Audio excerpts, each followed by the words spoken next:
Hello વિદ્યાર્થી મિત્રો, muse YouTube ચેનલમાં આપનું ફરીથી સ્વાગત કરું છું. વિદ્યાર્થી મિત્રો, આપણે પહેલાંના લેક્ચરમાં વર્ગીકરણ અને તેમાં ફાળો આપતા વૈજ્ઞાનિકો વિશે માહિતી મેળવી. એ ઉપરાંત આપણે આધુનિક વર્ગીકરણ પદ્ધતિ વિશે પણ આપણે માહિતી મેળવી. હવે ત્યારબાદ આપણે નેક્સ્ટ ટોપિક જોવાનો થશે. નેક્સ્ટ ટોપિક જોઈએ આપણે વનસ્પતિ સૃષ્ટિનું વર્ગીકરણની. હવે આપણે શરૂઆત કરીએ છીએ કે વનસ્પતિ સૃષ્ટિમાં કયા કયા સભ્યો, કઈ કઈ વનસ્પતિનો સમાવેશ થાય. બરાબર. વનસ્પતિ સૃષ્ટિનું વર્ગીકરણનો આપણે અભ્યાસ કરીએ. સૌ પ્રથમ વિદ્યાર્થી મિત્રો, વનસ્પતિ સૃષ્ટિમાં આવતી પ્રાથમિક કક્ષાની વનસ્પતિ, અહીંયાથી આપણે શરૂઆત કરવાની છે. તો વનસ્પતિ સૃષ્ટિમાં પ્રાથમિક એકદમ સરળ વનસ્પતિ કઈ હોય તો કે લીલ. બરાબર. લીલ એક વનસ્પતિ છે જેને આપણે શેવાળ તરીકે ઓળખવામાં આવે છે. બરાબર. ઘણી જગ્યાએ પાણી ભરાઈ જાય તો તમે જોયું હશે શેવાળનું નિર્માણ થાય. આ શેવાળને આપણે સાદી ભાષામાં, આપણે લીલને આપણે સાદી ભાષામાં શેવાળ તરીકે ઓળખવામાં આવે છે. બરાબર. આ લીલ શું છે તો કે એક પ્રાથમિક કક્ષાની વનસ્પતિ જ છે. એટલે આપણે આ ચેપ્ટરમાં સૌ પ્રથમ પ્રાથમિક કક્ષાની વનસ્પતિ, ત્યારબાદ આપણે અહીંયાથી હળવે હળવે જેમ આગળ જતા જશું એમ ઉચ્ચ કક્ષાની વનસ્પતિ વિશે અભ્યાસ કરતા જશું. બરાબર. જેમ આપણે પહેલા ધોરણથી ભણવાનું ચાલુ કરી, બીજા, ત્રીજા, ચોથા, પાંચમામાં ભણી છીએ, આગળ વધતા જાય એવી રીતના આપણે પ્રાથમિક કક્ષાની વનસ્પતિ, જેને લીલ તરીકે ઓળખવામાં આવે, એના અભ્યાસથી આપણે શરૂઆત કરશું. અને જેમ જેમ આગળ જતા જાવ એમ ઉચ્ચ કક્ષાની વનસ્પતિ આવતી જશે. બરાબર. કેમ કે વનસ્પતિ સૃષ્ટિનું ઉદ્વિકાસ કેમાંથી થયો છે તો કે લીલમાંથી થયો છે. એટલે લીલ એના પૂર્વજો છે વનસ્પતિના. તો આપણે લીલમાં સૌ પ્રથમ એનો અભ્યાસ વિશે જોશું કે લીલ અને વનસ્પતિ જે અત્યારની છે એમાં શું સામ્યતા છે. બરાબર. એટલે વિદ્યાર્થી મિત્રો, લીલને આપણે વનસ્પતિ સૃષ્ટિમાં ઉમેરવામાં આવેલી છે એનું એક જ કારણ, કેમ કે લીલ પાસે હરિતદ્રવ્ય હોય, ક્લોરોફિલ હોય, કે જે પ્રકાશ સંશ્લેષણની ક્રિયા કરીને લીલ પોતાનો ખોરાક જાતે જ બનાવે છે. તો હવે આપણે આગળ વધી. બરાબર. લીલ વિશે આપણે સૌપ્રથમ વનસ્પતિ સૃષ્ટિમાં કયા સભ્યો તો કે લીલ વિશે આપણે અભ્યાસ કરીશું. કે લીલ વનસ્પતિ પ્રાથમિક કક્ષાની વનસ્પતિ છે. એના લક્ષણો સૌપ્રથમ આપણે જોશું, સામાન્ય લક્ષણ જોશું અને એના પ્રકારો વિશે માહિતી લેશું. બરાબર. તો પહેલાં આપણે એના સામાન્ય લક્ષણની વાત કરીએ, એના નિવાસસ્થાનની વાત કરી. લીલ કઈ જગ્યાએ જોવા મળે. નિવાસસ્થાનની આપણે વાત કરતા વિદ્યાર્થી મિત્રો, તો લીલ રહી જલજ વનસ્પતિમાં આવે. એટલે કે લીલ રહી મીઠા અને ખારા પાણીમાં બંનેમાં જોવા મળશે તમને. મીઠા અને ખારા પાણી આ બંને જગ્યાએ તમને લીલ રહી જોવા મળશે. બરાબર. એ ઉપરાંત બીજે ક્યાં તમને જોવા મળશે તો કે ભીના પથ્થરો, જમીન, લાકડા જેવા અન્ય નિવાસ સ્થાનમાં પણ તમને લીલ રહી જોવા મળશે. ભીના પથ્થરો હોય, ભેજવાળી જમીન હોય અને લીલા લાકડા હોય, એના ઉપર પણ તમને લીલની વસાહત રહી જોવા મળશે. એ ઉપરાંત કેટલીક લીલ ફૂગ સાથે સહજીવન જીવે છે, જેને લાઇકેન કહેવામાં આવે. આપણે અગાઉ ભણી ગયા. બરાબર. અને પહેલાંના ચેપ્ટરમાં લાઇકેન શું છે તો કે લીલ અને ફૂગનું સહજીવન છે. એટલે અમુક લીલ રહી ફૂગ સાથે સહજીવન સ્વરૂપે પણ જોવા મળે છે. બરાબર. અને પ્રાણીઓ સાથે પણ તમને લીલ રહી વૃદ્ધિ થતી જોવા મળશે. એટલે પ્રાણીઓ એટલે કયા તો કે અહીંયા ઉદાહરણ આપ્યું, પહાડ ઉપર જે રીંછની એક જાતિ જોવા મળે, રીંછની જાતિ કે જે પહાડ ઉપર રહે છે, એના શરીર દેહ ઉપર લીલ રહી વૃદ્ધિ પામે. તો અમુક પ્રાણીઓના શરીર દેહ ઉપર પણ લીલ તમને જોવા મળશે. જેમ કે આપણે ઉદાહરણ લઈ, પહાડ ઉપર જોવા મળતા રીંછ, એના શરીર દેહ ઉપર તમને લીલ રહી જોવા મળશે. હવે આપણે એની રચનાની વાત કરતા હોય વિદ્યાર્થી મિત્રો, આ એના નિવાસસ્થાનની વાત થઈ. રચનાની આપણે વાત કરતા હોય તો લીલ હરિતદ્રવ્ય ધરાવે છે. સાદા પ્રાથમિક કક્ષાના સજીવ છે વનસ્પતિ સૃષ્ટિમાં. સુકાયક સ્વયંપોષી સજીવ છે. હવે સુકાયક સ્વયંપોષી સજીવ એટલે તો કે જેમ ફૂગની રચના તાતણા જેવી હતી, ફૂગ પોતાનો દેહ કેવો હતો, ફૂગનો દેહ તાતણામય રચના તમને જોવા મળતી હતી, એવી જ રીતના લીલમાં પણ તમને તાતણામય રચના જોવા મળશે, જેને સુકાયક કહેવામાં આવે છે. એટલે લીલનો દેહર્યો વિદ્યાર્થી મિત્રો સુકાયક સ્વરૂપે હોય છે. એટલે કે લીલ રહી પ્રાથમિક કક્ષાના સજીવ તરીકે તંતુમય રચના ધરાવે છે. લીલ વનસ્પતિમાં ભલે આવતી હોય પણ એમાં એકદમ વિકસિત પ્રકાંડ, મૂળ, પર્ણો એવી રચના જોવા મળતી નથી. તો લીલનો દેહ કયા સ્વરૂપે જોવા મળે તો કે એકદમ નાના એવા પતલા તાતણા મય સ્વરૂપે જોવા મળે એનો દેહ. અને આ તાતણામય રચનાને શું કહેવામાં આવે? સુકાયક તરીકે ઓળખવામાં આવે. સ્વયંપોષી એટલે કે લીલ પોતાનો ખોરાક જાતે જ બનાવે છે પ્રકાશ સંશ્લેષણ કરીને. લીલ હરિતદ્રવ્ય ધરાવે છે એટલે એ પ્રકાશ સંશ્લેષણ કરી શકે અને પોતાનો ખોરાક જાતે જ બનાવે છે, એટલે એને આપણે સ્વયંપોષી તરીકે ઓળખવામાં આવે છે. બરાબર. લીલના સ્વરૂપ અને કદ ખૂબ જ પરિવર્તનશીલ હોય છે. લીલ રહી બરાબર એનું સ્વરૂપ અને કદ રહ્યું ખૂબ જ પરિવર્તનશીલ હોય, એટલે કે લીલનો સ્વરૂપ અને કદ ગમે ત્યારે બદલાઈ શકે. કોઈ ચોક્કસ એનું સ્વરૂપ કે કોઈ ચોક્કસ એનો આકાર હોતો નથી. બરાબર. લીલ પોતાનો કદ અને પોતાનું સ્વરૂપ ગમે ત્યારે બદલી શકે, એટલે લીલનું સ્વરૂપ અને કદ ખૂબ જ પરિવર્તનશીલ હોય છે, ગમે ત્યારે બદલાઈ શકે. બરાબર. કોઈ ચોક્કસ આકાર હોતો નથી, કંઈ ચોક્કસ સ્વરૂપ હોતું નથી. બરાબર. અહીંયા ઉદાહરણ આપ્યા, એના 3 સ્વરૂપ આપેલા વિદ્યાર્થી મિત્રો. લીલના 3 પ્રકારો આપેલા છે. બરાબર. એકકોષી લીલ, એકદમ સૂક્ષ્મ રચના ધરાવતી એકકોષી લીલ, જેને ક્લિમિડોમોનાસ તરીકે ઓળખવામાં આવે. ઉદાહરણ આપ્યું એ ક્લિમિડોમોનાસ. ક્લિમિડોમોનાસ લીલ રહી એકકોષી છે, એનો શરીર દેહ એક કોષથી જ બનેલો છે અને એને જોવા માટે માઇક્રોસ્કોપની જરૂર પડે, એટલે એ સૂક્ષ્મ સ્વરૂપ છે આ લીલનું. બીજું સ્વરૂપ આપણે જોઈએ વોલ્વોક્સ. અહીં ઉદાહરણ આપ્યું વોલ્વોક્સ. આ લીલ કેવી છે તો કે વસાહતી છે. બરાબર. ક્લિમિડોમોનાસ લીલ તમને એકલી અટુલી જોવા મળશે, પણ વોલ્વોક્સ લીલ રહી ક્યારેય એકલી અટુલી જોવા મળતી નથી, એ વસાહત સ્વરૂપે જ જોવા મળે. એટલે કે એ વોલ્વોક્સની વસ્તી હોય, એમાં કેટલા વોલ્વોક્સ લીલ હોય તો કે 15, 20, 25, 100, 50. બરાબર. ઘણા બધા સભ્યો તમને જોવા મળશે. એટલે વોલ્વોક્સ લીલ કોઈ દિવસ એકલી અટુલી જોવા મળશે નહીં. એની જ્યાં વસ્તી હશે, જ્યાં એની વસાહત હશે, એમાં વોલ્વોક્સ લીલ રહી એકસાથે 25, 50, 100ની સંખ્યામાં તમને જોવા મળશે. એટલે હંમેશા વસાહત સ્વરૂપે જ જોવા મળશે વોલ્વોક્સ લીલ. એટલે આવી જે લીલ રહી એને વસાહતી લીલ કહેવામાં આવે. બરાબર. કે એ એકલી અટુલી સિંગલ સ્વરૂપે તમને જોવા મળશે નહીં. જેમ મનુષ્યની વસ્તી હોય એવી રીતના વસ્તી સ્વરૂપે જે લીલ જોવા મળે એને વસાહતી લીલ કહેવાય. એમાં ઉદાહરણ આપ્યું એ વોલ્વોક્સ. પછી ત્રીજું સ્વરૂપ યુલોથ્રિક્સ અને સ્પાયરોગાયરા. યુલોથ્રિક્સ અને સ્પાયરોગાયરા ઉદાહરણ કેના છે તો કે તંતુમય લીલના છે. બરાબર. સ્પાયરોગાયરાને જે યુલોથ્રિક્સ લીલ કહી છે તંતુમય સ્વરૂપે તમને વાતાવરણમાં જોવા મળશે. બરાબર. એ લીલ બહુકોષી લીલ તરીકે પણ ઓળખવામાં આવે છે. બહુકોષી. બરાબર. તો વિદ્યાર્થી મિત્રો, જે આપણે બહુકોષી લીલ કહેતા હોય એમાં એકસાથે ઘણા બધા કોષો ભેગા મળીને તંતુમય રચના બનાવે. બરાબર. એટલે એવી લીલને તંતુમય લીલ તરીકે ઓળખવામાં આવે. અને એમાં 2 ઉદાહરણ આપ્યા, યુલોથ્રિક્સ અને સ્પાયરોગાયરા. બરાબર. આ 2 લીલ રહી કુદરતમાં તમને તંતુમય સ્વરૂપે બહુકોષી સ્વરૂપે જોવા મળશે. બરાબર. એકસાથે ઘણા બધા કોષો ભેગા મળીને સ્પાયરોગાયરા અને યુલોથ્રિક્સ લીલ બનાવશે, જે બહુકોષી હશે. બરાબર. તંતુમય રચના ધરાવતા હશે. ઘણી લીલ રહી એને દરિયાઈ વનસ્પતિ ઘાસ તરીકે ઓળખવામાં આવે છે. અને એનું કારણ શું છે વિદ્યાર્થી મિત્રો? ઘણી લીલને દરિયાઈ વનસ્પતિ ઘાસ તરીકે ઓળખવામાં આવે છે. તેનું કારણ એક જ છે, કેમ કે એનો દેહરિયો એ વિરાટ છે.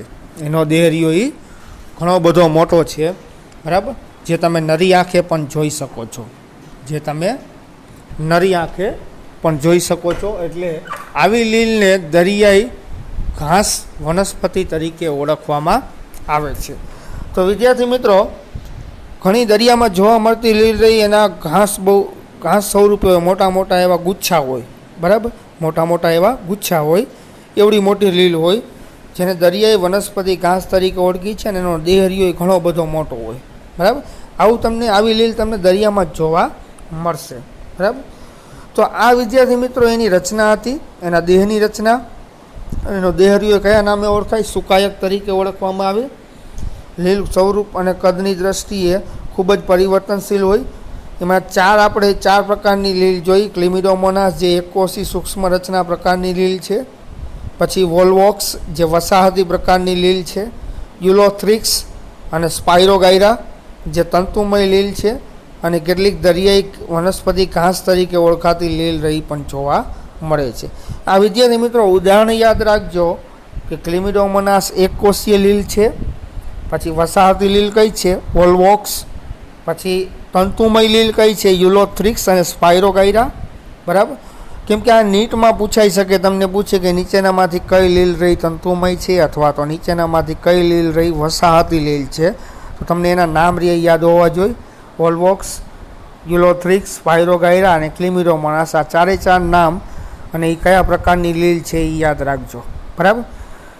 હવે વિદ્યાર્થી મિત્રો આપણે વાત કરતા હોય તો કે લીલમાં પ્રજનનની ક્રિયા, લીલમાં કયા પ્રકારનું પ્રજનન તમને જોવા મળશે એની આપણે વાત કરતા હોય તો લીલરઈ એમાં 3 પ્રકારની મુખ્ય પ્રજનન પદ્ધતિ રહી તમને જોવા મળશે. એટલે કે વાનસ્પતિક પ્રજનન પદ્ધતિ, અલિંગી પ્રજનન પદ્ધતિ અને લિંગી પ્રજનન પદ્ધતિ. એટલે લીલમાં 3 પ્રકારની મુખ્ય જે પ્રજનન પદ્ધતિ છે એ તમને જોવા મળશે. વાનસ્પતિક પ્રજનન પદ્ધતિ એટલે અલિંગી પ્રજનન પદ્ધતિ જેવી જ છે, બરાબર, પણ થોડો ઘણો ફેરફાર છે એમાં. વાનસ્પતિક લિંગી પ્રજનન પદ્ધતિમાં વિદ્યાર્થી મિત્રો લીલ પોતાના શરીર દેહના ટુકડા કરી નાખે, બરાબર, જેને અવખંડન કહેવામાં આવે, અને દરેક ટુકડામાંથી એક નવી લીલનું સર્જન થશે. બરાબર. તો આને આપણે વાનસ્પતિક પ્રજનન કહેવામાં આવે છે. જેમ કે આપણે વાત કરતા હોય તો શેરડી હોય તો શેરડીના ટુકડા કરી નાખો તમે ગાંઠ પાસેથી, અને દરેક ટુકડાને વાવી દો તો એમાંથી નવી શેરડીનો છોડ બનશે. એવી જ રીતના લીલના શરીર દેહના ટુકડા થઈ જાય, જેને અવખંડન કહેવામાં આવે. બરાબર. અને આ દરેક ટુકડા, દરેક ખંડરીઓ એમાંથી સુકાયક વિકાસ પામે. બરાબર. સુકાયક એટલે કે દરેક સ્વતંત્ર લીલ વિકાસ પામે. એટલે વાનસ્પતિક પ્રજનન અવખંડન દ્વારા થાય છે. વાનસ્પતિક પ્રજનન જે મુખ્ય પહેલી પદ્ધતિ છે એ અવખંડન દ્વારા થાય છે. એટલે લીલના શરીર દેહના ટુકડા થઈ જાય અને દરેક ખંડમાંથી સુકાયક વિકાસ પામે. બરાબર. પછી બીજું પ્રકારનું પ્રજનન અલિંગી પ્રજનન, અલિંગી બીજાણુ દ્વારા થશે. બરાબર. અલિંગી પ્રજનનમાં ખાસ વિશિષ્ટ બીજાણુ બનશે વિવિધ પ્રકારના. બરાબર. અલિંગી પ્રજનનમાં વિવિધ પ્રકારના બીજાણુનું સર્જન થાય છે અને મુખ્યત્વે એ બીજાણુ કેવા હશે? ચલિત હશે. એટલે એને આપણે શું કહીએ? ચલ બીજાણુ તરીકે ઓળખવામાં આવે છે. બરાબર. તો વિદ્યાર્થી મિત્રો અલિંગી પ્રજનનમાં વિવિધ પ્રકારના બીજાણુનું સર્જન થશે અને આ બીજાણુ કેવા હશે? ચલિત હશે. બરાબર. અને એ કસા ધરાવતા હશે. એટલે ચલ બીજાણુ કસાધારી હશે અને એ ચલ બીજાણુ રહ્યા જે એક જગ્યાએથી બીજી જગ્યાએ વહન પામે છે, ચલિત બીજાણુ છે અલિંગી પ્રજનનના. આ ચલિત બીજાણુ રહ્યા એમાંથી અંકુરણ થઈને નવો છોડ અથવા નવી લીલનું સર્જન થશે. બરાબર. તો અલિંગી પ્રજનન પદ્ધતિમાં જે વિવિધ પ્રકારના બીજાણુ બને છે એ કેવા હોય છે? ચલિત. એટલે એને ચલ બીજાણુ કહેવામાં આવે. ઇંગ્લિશમાં એને ઝૂસ્પોર કહેવામાં આવે. અને આ ચલ બીજાણુ કસા ધરાવતા હોય છે, એક જગ્યાએથી બીજી જગ્યાએ હલનચલન કરીને બીજી જગ્યાએ જઈને અહીંયા અંકુરિત થઈને નવો છોડ અથવા નવી લીલનું નિર્માણ કરે છે. હવે ત્રીજા પ્રકારની પ્રજનન પદ્ધતિની આપણે વાત કરતા વિદ્યાર્થી મિત્રો તો લિંગી પ્રજનન. લિંગી પ્રજનન 2 જન્યુના જોડાણ દ્વારા થાય છે. બરાબર. લિંગી પ્રજનનમાં આપણને ખબર જ છે, ભણી જ ગયા આપણે કે લિંગી પ્રજનનમાં 2 નર અને માદા જન્યુ ભેગા થઈને એના દ્વારા નવી લીલનું નિર્માણ થાય છે. એટલે લિંગી પ્રજનનમાં 2 જન્યુના જોડાણ દ્વારા લિંગી પ્રજનન થશે. આ જન્યુઓ કસાધારી અને તેના કદમાં એક સરખા હોય છે. બરાબર. આ લિંગી પ્રજનનમાં 2 નર જન્યુ અને માદા જન્યુ જે લીલમાં જોવા મળશે બંને કોપી ટુ કોપી એક સરખા જ હશે. તમે ઓળખી નહીં શકો કે કયા નર જન્યુ છે અને કયા માદા જન્યુ છે. કદની દ્રષ્ટિએ, સ્વરૂપની દ્રષ્ટિએ બંને કેવા હશે? એક સમાન જ હશે. અને બંને કસા ધરાવતા હશે. બંને કસા ધરાવતા હશે. બરાબર. આ ઉદાહરણ આપ્યું ક્લિમિડોમોનાસના નર અને માદા જન્યુ. ક્લિમિડોમોનાસમાં જે જન્યુઓ બને છે, નર અને માદા જન્યુ, બંને જન્યુ એક સરખા જ, એક જ સ્વરૂપના. તમે ઓળખી ન શકો કયા નર જન્યુ છે અને કયા માદા જન્યુ. બંને એક જ સરખા તમને દેખાશે અને બંને કેવા હશે?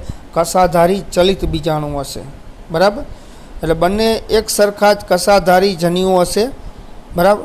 અને સ્વરૂપની દ્રષ્ટિએ પણ એક જ સરખા હશે. આ બંને જન્યુનું જોડાઈ જાય અને એમાંથી લિંગી પ્રજનન દ્વારા નવી લીલનું નિર્માણ થશે. બરાબર. અથવા તો આ બીજાણુ વિદ્યાર્થી મિત્રો કસા વિહીન પણ હોય અને અચલિત પણ હોય અને કદમાં એક સરખા પણ હોઈ શકે. જેમ કે સ્પાયરોગાયરામાં આપણે કહેતા હોય તો એમાં લિંગી પ્રજનનમાં જે 2 નર જન્યુ સ્પાયરોગાયરામાં લિંગી પ્રજનનમાં જે 2 જન્યુ જોવા મળે છે એ બંને જન્યુ કેવા હોય છે? કસાવિહીન હોય છે, એટલે કે અચલિત હોય છે. પણ ક્લિમિડોમોનાસમાં વિદ્યાર્થી મિત્રો બંને જન્યુ કેવા હોય? ચલિત હોય, બંને કસાધારી હોય છે. જ્યારે સ્પાયરોગાયરામાં એવું જોવા મળતું નથી. સ્પાયરોગાયરામાં લિંગી પ્રજનન માટેના બંને જન્યુ કેવા હશે? અચલિત હશે, પણ દેખાવમાં એક સરખા હોઈ શકે. એટલે કે સ્પાયરોગાયરામાં બંને જન્યુનો દેખાવ એક સરખો હોય, પરંતુ બંનેમાંથી એક પણ ચલિત હશે નહીં. કેમ કે એની પાસે કસા હોતી નથી. બરાબર. એટલે વિદ્યાર્થી મિત્રો સ્પાયરોગાયરામાં જે લિંગી પ્રજનનમાં માટેના બે જન્યુ બને છે એ અચલિત હશે અને બંને કદમાં એક સરખા હશે. બરાબર. જ્યારે ક્લિમિડોમોનાસમાં લિંગી પ્રજનન માટેના બંને જન્યુ એ કેવા હશે? ચલિત હશે અને બંને દેખાવમાં પણ સમાન હશે. બરાબર. હવે જન્યુના પ્રકાર આપ્યા. પ્રજનન જે આપણે કઈ લીલમાં પ્રજનનમાં લિંગી પ્રજનન માટેના જે જન્યુ ઉત્પન્ન થાય છે, એ જન્યુ લિંગી પ્રજનન કરવા માટેના જન્યુ ઉત્પન્ન થાય છે, એ જન્યુમાં કયા કયા પ્રકારના જન્યુ તમને જોવા મળે છે એ પ્રકાર એ આપણે અહીંયા આપેલા છે. તો જોતા જઈએ આપણે પ્રકાર. વિષમ જન્યુ નામ ઉપરથી તમને ખબર પડી જાય. બરાબર વિદ્યાર્થી મિત્રો, જેને અસમજન્યુક કહેવામાં આવે. વિષમજન્યુ અથવા અસમજન્યુ. ક્લિમિડોમોનાસની કેટલીક જાતિઓમાં કદમાં અસમાન જન્યુનું જોડાણ થાય છે, જેને અસમજન્યુક અથવા વિષમજન્યુક પ્રકારનું પ્રજનન કહેવામાં આવે છે. ક્લિમિડોમોનાસની ઘણી એવી જાતિ છે, ક્લિમિડોમોનાસ લીલની ઘણી એવી જાતિ છે કે જેમાં બંને જન્યુ કેવા હોય? અસમાન હોય છે. એક નાનું હોય, એક મોટું હોય. બરાબર. આકારની દ્રષ્ટિએ પણ અસમાન હોઈ શકે. એટલે આવા જન્યુને વિષમજન્યુ કહેવામાં આવે અથવા અસમજન્યુક પ્રકારનું પ્રજનન કહેવામાં આવે છે. એટલે ક્લિમિડોમોનાસમાં આપણે વિદ્યાર્થી મિત્રો અગાઉ ભણ્યા એવું જરૂરી નથી કે બધી જ જાતિઓ ક્લિમિડોમોનાસની બધી જ જાતિઓમાં સરખા જ જન્યુ હોય. પણ અમુક ક્લિમિડોમોનાસની એવી પણ જાતિ જોવા મળી છે કે જેમાં જન્યુ બંને જન્યુ રિયા કેવા હોય છે? અલગ અલગ હોય છે.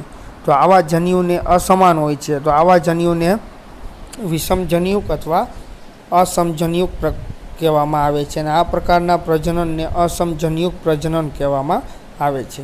બરાબર. એટલે બહુ સિમ્પલી યાદ રાખવા માટે બહુ સહેલું છે કે જેમાં બંને જન્યુનો દેખાવ અલગ અલગ હોય એને અસમજન્યુક કહેવાય, વિષમજન્યુક કહેવાય. અને આ પ્રકારનું જે પ્રજનન થાય, બે અલગ અલગ પ્રકારના દેખાવની દ્રષ્ટિએ બે અલગ અલગ પ્રકારના જન્યુ જોડાઈને પ્રજનન કરે, બરાબર, તો એને વિષમજન્યુક પ્રકારનું પ્રજનન કહેવામાં આવે છે. અને આવું તમને ક્લિમિડોમોનાસની કેટલીક જાતિઓમાં જોવા મળશે કે જે અસમાન જન્યુ ઉત્પન્ન કરે છે. બરાબર. પછી અંડજન્યુક. અંડજન્યુક કોને કહેવામાં આવે? તો બે જન્યુ પૈકી એક મોટું હોય અને માદાર્યું કેવું હશે? અચલિત માદા જન્યુ હોય અને નાના અને ચલિત નર જન્યુના જોડાણથી પ્રજનન થાય, જેને અંડજન્યુક પ્રકારનું પ્રજનન કહેવામાં આવે છે. ઉદાહરણ આપ્યું છે વોલ્વોક્સ અને ફ્યુકસ. વોલ્વોક્સ અને ફ્યુકસ લીલમાં વિદ્યાર્થી મિત્રો જે બંને જન્યુ ઉત્પન્ન થાય છે એમાંથી નર જન્યુ એ નાના હશે અને કેવા હશે? ચલિત હશે. અને જ્યારે માદા જન્યુ એ કેવા હશે? મોટા હશે અને અચલિત હશે. જેમ મનુષ્યમાં હોય એવી જ રીતના મનુષ્યમાં અંડકોષ રહ્યો ને અચલિત હોય અને મોટો હોય. જ્યારે શુક્રકોષ મનુષ્યમાં આપણે વાત કરતા હોય તો એ કેવો હશે? નાનો હશે અને ચલિત હશે. સેમ કોપી ટુ કોપી આવું તમને લીલમાં પણ જોવા મળે. અને કઈ લીલમાં? તો કે વોલ્વોક્સ અને ફ્યુકસમાં. બરાબર. જેમાં નાના ચલિત નરજન્યુ કેની સાથે જોડાય? તો કે મોટા અચલિત માદા જન્યુ સાથે જોડાશે. અને આ જે પ્રજનન થાય એને આપણે અંડજન્યુક પ્રકારનું પ્રજનન કહેવામાં આવે છે. એટલે અંડજન્યુક પ્રકારના પ્રજનનમાં, બરાબર, એક નાનું જન્યુ હોય અને એક મોટું જન્યુ હોય, એક ચલિત હોય અને એક અચલિત હોય, અને એના જોડાણ દ્વારા જે પ્રજનન થાય એને અંડજન્યુક પ્રકારનું પ્રજનન કહેવામાં આવે છે. અને કઈ લીલમાં જોવા મળે? તો કે વોલ્વોક્સ અને ફ્યુકસમાં તમને આ પ્રકારનું પ્રજનન જોવા મળશે. અને અસમજન્યુક પ્રજનન કેમાં જોવા મળે? તો કે ક્લિમિડોમોનાસની કેટલીક જાતિઓમાં જે કદમાં અસમાન જન્યુનું જોડાણ થાય, કદમાં અસમાન બંને હોય તો ચલિત જ, પણ કદની દ્રષ્ટિએ એક નાનું એક મોટું હોય, બરાબર. બંને ચલિત હોય અને કદની દ્રષ્ટિએ એક નાનું મોટું હોય એને અસમાન જન્યુ કહેવામાં આવે, અને એના જોડાણ દ્વારા જે પ્રજનન થાય એને અસમજન્યુક પ્રજનન પ્રકારનું પ્રજનન કહેવામાં આવે છે. જ્યારે એક ચલિત હોય, એક અચલિત હોય, એક નાનું હોય, એક મોટું હોય, અને આ જન્યુ જે આવા લક્ષણો ધરાવતા જન્યુ જોડાય અને એ પ્રકારના પ્રજનનને શું કહેવામાં આવે? અંડજન્યુક પ્રજનન કહેવામાં આવે, બરાબર. લીલમાં હરિતદ્રવ્ય ઉપરાંત બીજા પણ, હવે આગળ એના લક્ષણની વાત કરી તો લીલમાં હરિતદ્રવ્ય એટલે ક્લોરોફિલ ઉપરાંત અન્ય પણ પ્રકાશ સંશ્લેષી રંજક દ્રવ્યો હોય. તો કયા હોય? તો કે નામ યાદ રાખજો: ઝેન્થોફિલ, ફાઇકોસાઇનિન, ફાઇકોઇરિથ્રિન અને ફ્યુકોઝેન્થિન, બરાબર. આ રંજક દ્રવ્યો એ લીલમાં તમને જોવા મળશે. લીલમાં એવું જરૂરી નથી ખાલી ક્લોરોફિલ જ હોય વિદ્યાર્થી મિત્રો, બીજા પણ રંજક દ્રવ્યો જે પ્રકાશ સંશ્લેષણમાં મદદરૂપ થતા હોય, બરાબર. અને કયા એના નામ આપ્યા? ઝેન્થોફિલ, ફાઇકોસાઇનિન, ફાઇકોઇરિથ્રિન અને ફાઇકોઝેન્થિન. ઝેન્થોફિલ પીળા રંગનું રંજક દ્રવ્ય છે, ફાઇકોસાઇનિન બ્લુ રંગનું છે, ફાઇકોઇરિથ્રિન લાલ રંગનું રંજક દ્રવ્ય છે અને ફાઇકોઝેન્થિન બ્રાઉન કલરનું રંજક દ્રવ્ય છે. આ રંજક દ્રવ્ય જે જોવા મળે છે એ બધા અલગ અલગ રંજક દ્રવ્યો અલગ અલગ તરંગ લંબાઈ ધરાવતા પ્રકાશનું શોષણ કરીને લીલમાં પ્રકાશ સંશ્લેષણ કરવામાં મદદરૂપ થશે, બરાબર. હરિતદ્રવ્ય અલગ પ્રકાશ તરંગ લંબાઈ ધરાવતો પ્રકાશનું શોષણ કરે એવી રીતના ઝેન્થોફિલ, ફાઇકોસાઇનિન, ફાઇકોઇરિથ્રિન અને ફ્યુકોઝેન્થિન, બરાબર. આ બધા રંજક દ્રવ્યો અલગ અલગ તરંગ લંબાઈ ધરાવતા પ્રકાશનું શોષણ કરીને લીલમાં પ્રકાશ સંશ્લેષણમાં મદદરૂપ થશે, બરાબર. તો વિદ્યાર્થી મિત્રો, આ હતી લીલની રચનાની વાત અને એના લક્ષણની વાત અને પ્રજનનની વાત.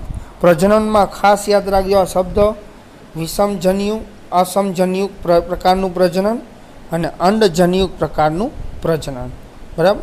આ બે પ્રકાર કેના આધારે પડ્યા? તો કે જે જન્યુ રહ્યા લિંગી પ્રજનનમાં જન્યુ જે બને છે, બરાબર. લિંગી પ્રજનન માટે જે જન્યુ બને છે એ જન્યુનો જો દેખાવ અસમાન હોય પરંતુ બંને ચલિત હોય તો એ જન્યુ દ્વારા જે પ્રજનન થાય, એ જન્યુનું જોડાણ દ્વારા જે સંતતિનું નિર્માણ થાય અને એ પ્રજનનના પ્રકારને આપણે શું કહેવામાં આવે? અસમજન્યુક પ્રકારનું પ્રજનન, બરાબર. અને અંડજન્યુક પ્રકારનું પ્રજનન કોને કહેવામાં આવે? કે જેમાં એક ચલિત હોય અને એક અચલિત હોય. ચલિત હોય નાના કદનું હોય જન્યુ અને અચલિત હોય મોટા કદનું હોય, અને આના જોડાણ દ્વારા જે પ્રજનન થાય એને અંડજન્યુક પ્રજનન કહેવામાં આવે છે. હવે વિદ્યાર્થી મિત્રો, લીલનો ઉપયોગ આપણે નેક્સ્ટ લેક્ચરમાં જોઈ લેશું. બધા જ લક્ષણો રહે આપણે એક લેક્ચરમાં અત્યારે પૂરા નહીં થાય. આજના લેક્ચરમાં આપણે વિદ્યાર્થી મિત્રો લીલમાં આપણે નિવાસસ્થાન જોયું, એની રચના જોઈ અને લીલમાં પ્રજનન જોયું, જેમાં વાનસ્પતિક પ્રજનન, અલિંગી પ્રજનન અને લિંગી પ્રજનન આપણે ડિટેલમાં જોયું, જેમાં વિષમજન્યુક પ્રકારનું પ્રજનન અથવા અસમજન્યુક પ્રકારનું પ્રજનન અને બીજો પ્રકાર કયો આપણે લિંગી પ્રજનનમાં જોયો? અંડજન્યુક પ્રકારનું પ્રજનન, બરાબર. વિષમજન્યુક પ્રકારનું પ્રજનનને બીજા નામે પણ ઓળખવામાં આવે આપણે અસમજન્યુક પ્રકારનું પ્રજનન, અને બીજો પ્રકાર આપણે જોયો એ અંડજન્યુક પ્રકારનું પ્રજનન, બરાબર. તો વિદ્યાર્થી મિત્રો, આજના લેક્ચરમાં આપણે નિવાસસ્થાન, એની રચના, બરાબર, અને લીલમાં પ્રજનન કયા પ્રકારે થાય એના વિશે માહિતી મેળવી. આજે લક્ષણો જોયા આજના લેક્ચરમાં વિદ્યાર્થી મિત્રો, પ્રજનનના લક્ષણો, રચનાની દ્રષ્ટિએ એના લક્ષણો જોયા અને નિવાસસ્થાન આપણે જોયા. એક્ઝામ માટે, નીટ માટે અને ગુજરાત બોર્ડ માટે મોસ્ટ આઈએમપી છે, તો આ પ્રશ્ન વ્યવસ્થિત કરી લેજો. અને આજનો આપણો આજે લેક્ચરમાં આપણે જે લક્ષણો ભણ્યા એનો વિડીયો જે દિવસે અપલોડ થાય તે દિવસે સાંજ સુધીમાં આપણે આજે નિવાસસ્થાન, રચના અને પ્રજનન વિશે માહિતી આપી, બરાબર. આ વિડીયોમાં એ વિડીયો જે દિવસે અપલોડ થાય તે દિવસે આ જેટલી માહિતી આપી હોમવર્કમાં 3 વખત લખીને સાંજ સુધીમાં મને મારા વોટ્સઅપ નંબર ઉપર મોકલી આપવું, બરાબર. આજના આપણા લેક્ચરમાં વિદ્યાર્થી મિત્રો જે પણ 3 ટોપિક ચલાવ્યા આપણે લીલના લક્ષણોના, નિવાસસ્થાન, રચના અને પ્રજનન, એમાં તમને કાંઈ પણ ડાઉટ હોય, બરાબર, તો આપણી મ્યુઝ યુટ્યુબ ચેનલમાં અથવા વોટ્સઅપ નંબર ઉપર મને એ ડાઉટ તમારો પૂછી શકો, હું ચોક્કસપણે જવાબ આપીશ, બરાબર. બાકીના આપણે હજી લીલનો આ ટોપિક પૂરો નથી થયો, સામાન્ય લક્ષણોનો, જેમાં એના ઉપયોગો બાકી છે એ આપણે નેક્સ્ટ લેક્ચરમાં આવે જોઈ લેશું. બરાબર. તો વિદ્યાર્થી મિત્રો નેક્સ્ટ લેક્ચરમાં મળશું. Thank you.